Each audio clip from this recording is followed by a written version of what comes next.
नमस्कार। ये आकाशवाणी पटना है। अब आप खालिद रशीद से प्रादेशिक समाचार सुनिए। पहले मुख्य समाचार।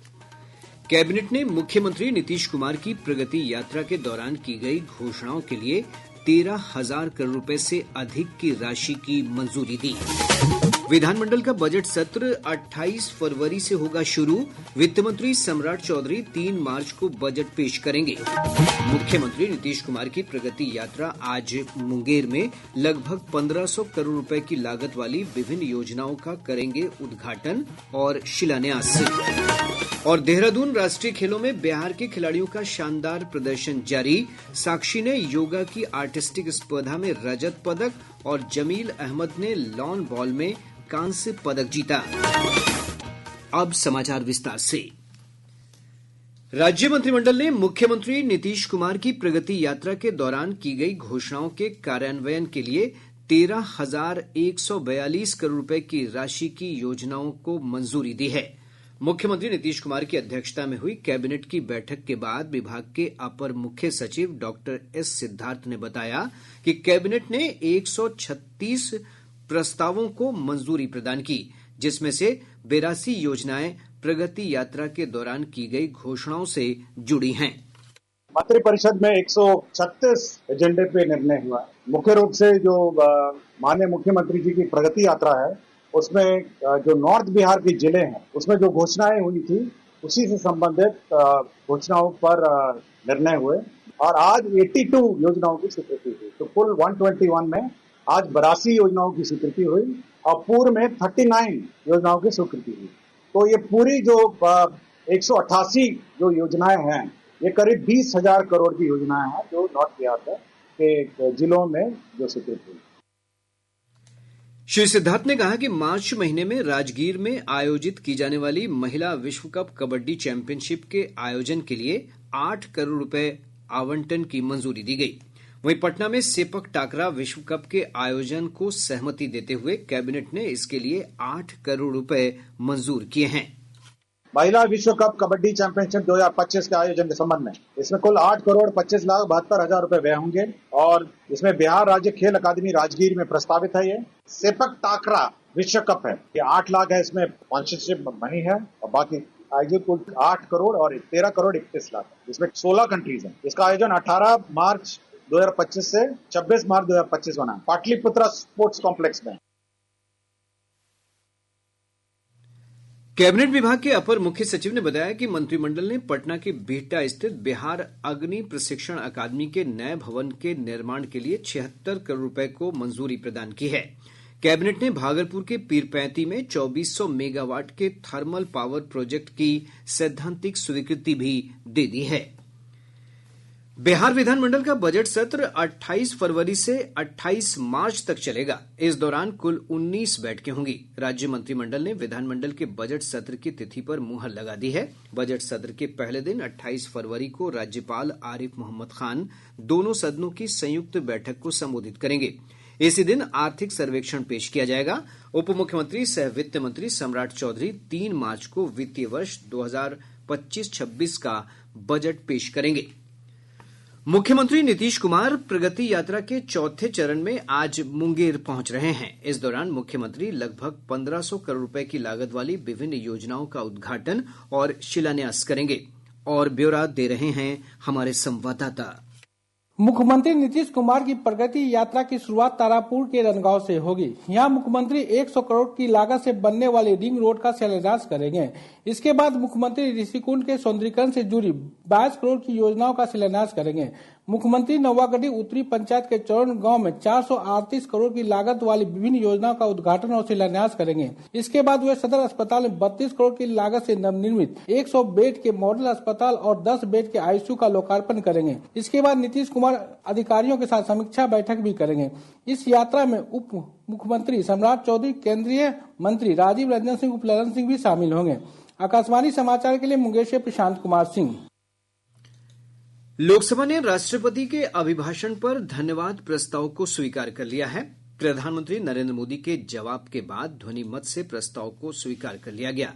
इससे पूर्व धन्यवाद प्रस्ताव पर बहस का जवाब देते हुए प्रधानमंत्री ने संविधान में निहित मूल्यों को सुदृढ़ करने के लिए अपनी सरकार की अटूट प्रतिबद्धता व्यक्त की।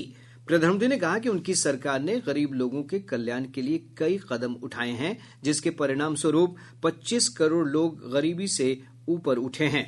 श्री मोदी ने कहा कि फर्जी लोग सरकारी योजनाओं का लाभ उठा रहे थे। प्रधानमंत्री ने कहा कि 10 करोड़ फर्जी नामों को हटाया गया है। जिनका जन्म नहीं हुआ था, जो भारत की इस धरती पर अवतरित नहीं हुए थे, ऐसे 10 करोड़ फर्जी लोग सरकारी खजाने से अलग अलग योजनाओं का फायदा ले रहे थे। आदरणीय सभापति जी, सही को अन्याय न हो इसलिए राजनीतिक फायदा नुकसान की परवाह किए बिना हमने इन 10 करोड़ फर्जी नामों को हटाया। असली लाभार्थियों को खोज करके उन तक मदद पहुंचाने का अभियान चलाया। आदरणीय सभापति जी, ये 10 करोड़ फर्जी लोग जब हटे और भिन्न भिन्न योजनाओं का हिसाब लगाएं तो करीब करीब 3 लाख करोड़ रुपया गलत हाथों से जाने से बच गए। प्रधानमंत्री ने विपक्षी दलों की आलोचना करते हुए कहा कि उनकी सरकार ने मध्यम वर्ग की आय बढ़ाने के लिए आयकर में इस बार बड़ी छूट दी है। राष्ट्रपति द्रौपदी मुर्मू 25 फरवरी को एक दिवसीय दौरे पर पटना आएंगी। इस दौरान वे पीएमसीएच के शताब्दी समारोह में शामिल होंगी। पीएमसीएच के प्राचार्य डॉक्टर विद्यापति चौधरी ने बताया कि राष्ट्रपति ने स्थापना दिवस समारोह में शामिल होने की सहमति दे दी है। डॉक्टर चौधरी ने बताया कि राष्ट्रपति पीएमसीएच के पुनर्निर्माण के तहत तैयार पहले चरण के प्रशासनिक भवन का उद्घाटन भी करेंगी। प्रादेशिक समाचार आप आकाशवाणी पटना से सुन रहे हैं। ताजा समाचारों के लिए आप हमारे एक्स हैंडल AIR News _ पर जा सकते हैं। और अब खबरें महाकुंभ से।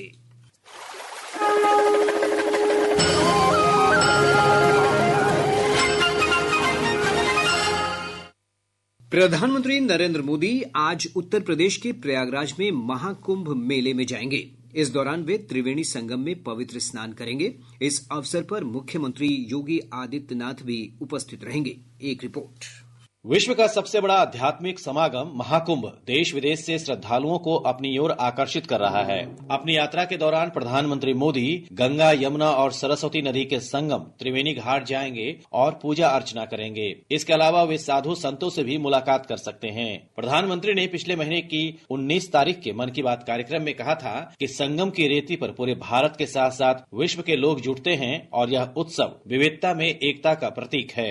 हजारों वर्षों से चली आ रही इस परंपरा में कहीं भी कोई भेदभाव नहीं, जातिवाद नहीं। इसमें भारत के दक्षिण से लोग आते हैं, भारत के पूर्व और पश्चिम से लोग आते हैं। कुंभ में गरीब अमीर सब एक हो जाते हैं। सब लोग संगम में डुबकी लगाते हैं, एक साथ भंडारों में भोजन करते हैं, प्रसाद लेते हैं। तभी तो कुंभ एकता का महाकुंभ है। महाकुंभ मेले की शुरुआत 13 जनवरी को हुई थी और यह 26 फरवरी तक चलेगा। 38 करोड़ से अधिक श्रद्धालु अब तक त्रिवेणी संगम में स्नान कर चुके हैं। दीपेंद्र कुमार, आकाशवाणी समाचार, प्रयागराज।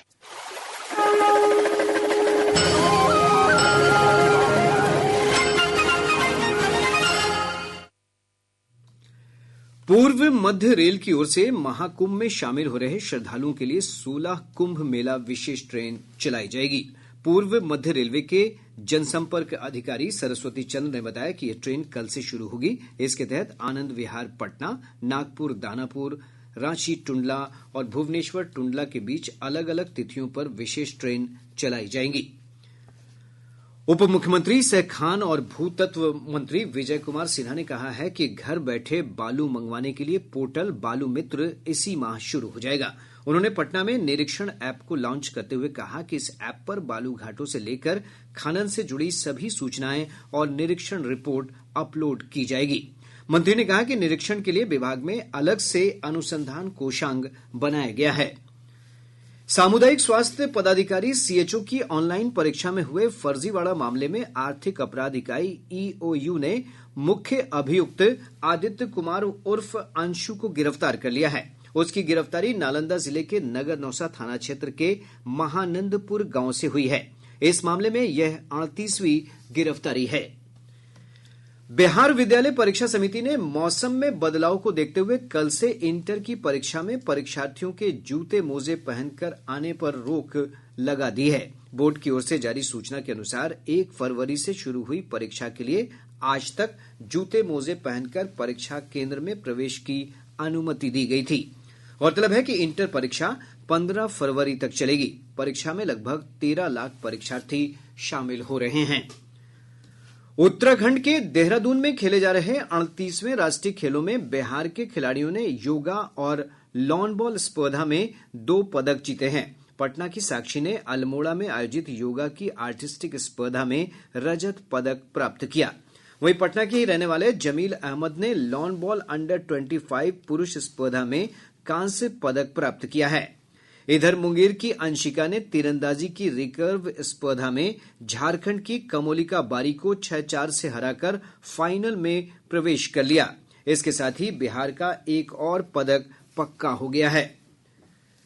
उप मुख्यमंत्री सम्राट चौधरी ने सीतामढ़ी जिले के डुमरा स्थित कृषि उत्पादन बाजार समिति के नए भवन का उद्घाटन किया। इस दौरान उप मुख्यमंत्री ने कहा कि यह राज्य सरकार के चतुर्थ कृषि रोडमैप का महत्वपूर्ण हिस्सा है। इससे किसानों को उनकी उपज का उचित मूल्य मिलेगा और व्यापारिक गतिविधियां सुगम होंगी।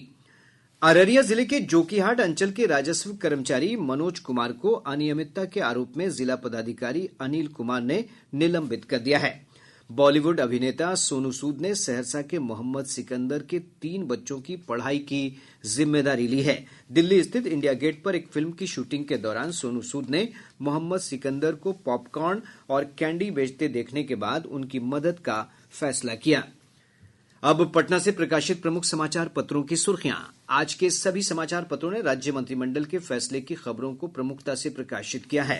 हिन्दुस्तान ने इस खबर का शीर्षक लगाया है 13,142 करोड़ रुपए की योजनाओं को मिली मंजूरी। दैनिक जागरण ने मुख्यमंत्री नीतीश कुमार के हवाले से लिखा है रिक्त पदों के लिए बड़े पैमाने पर नियुक्ति की तैयारी। दैनिक भास्कर ने शिक्षा विभाग से जुड़ी खबर का शीर्षक लगाया है स्टूडेंट क्रेडिट कार्ड वालों का प्लेसमेंट कराएगी सरकार ताकि लोन वसूल सकें। प्रभात खबर ने प्रधानमंत्री नरेंद्र मोदी के बयान को तरजीह देते हुए लिखा है सबकी अपनी राजनीतिक विचारधारा पर देश से बड़ा कुछ नहीं। राष्ट्रीय सहारा लिखता है इंटर परीक्षा के दूसरे दिन 7 निष्कासित। आज अखबार लिखता है दिल्ली में आज डाले जाएंगे वोट, सीमाएं सील। और अब अंत में मुख्य समाचार एक बार फिर। कैबिनेट ने मुख्यमंत्री नीतीश कुमार की प्रगति यात्रा के दौरान की गई घोषणाओं के लिए 13,000 करोड़ रुपए से अधिक की राशि की मंजूरी दी। विधानमंडल का बजट सत्र 28 फरवरी से होगा शुरू। वित्त मंत्री सम्राट चौधरी 3 मार्च को बजट पेश करेंगे। मुख्यमंत्री नीतीश कुमार की प्रगति यात्रा आज मुंगेर में लगभग 1500 करोड़ रुपए की लागत वाली विभिन्न योजनाओं का करेंगे उद्घाटन और शिलान्यास। और देहरादून राष्ट्रीय खेलों में बिहार के खिलाड़ियों का शानदार प्रदर्शन जारी। साक्षी ने योगा की आर्टिस्टिक स्पर्धा में रजत पदक और जमील अहमद ने लॉन बॉल में कांस्य पदक जीता। इसके साथ ही आकाशवाणी पटना से प्रसारित प्रादेशिक समाचार का ये अंक समाप्त हुआ।